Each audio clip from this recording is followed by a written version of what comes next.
سمیان نے بمشکل آنکھوں کو کھول کر اسے دیکھا اور اگلے ہی پل آنکھیں موند لیں۔ مہرناز کا دل ڈوبنے لگا۔ یا اللہ میں کیا کروں؟ سخت پریشانی کی عالم میں اس نے سمندر خان کو بلایا تھا۔ بی بی جی آپ مجھے پہلے بتاتی، چھوٹے خان کی طبیعت ٹھیک نہیں ہے، میں تبھی ڈاکٹر کو بلا لیتا۔ اب تو جی بہت رات ہو گئی ہے اور یہ پہاڑی علاقہ ہے، یہاں ڈاکٹر کا آنا مشکل نہیں ناممکن ہے جی۔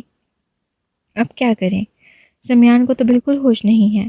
آپ نے عادی صاحب کو کال کریں، بی بی جی وہ ڈاکٹر بھی ہیں اور ان کو آنے میں مسئلہ بھی نہیں ہوگا کیونکہ وہ چھوٹے خان کے دوست بھی ہیں۔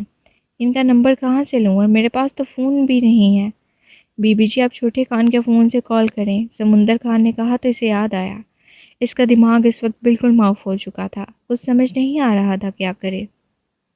بہت بار سوچنے کے بعد اس نے سمیان کا فون ان لاک کیا تھا۔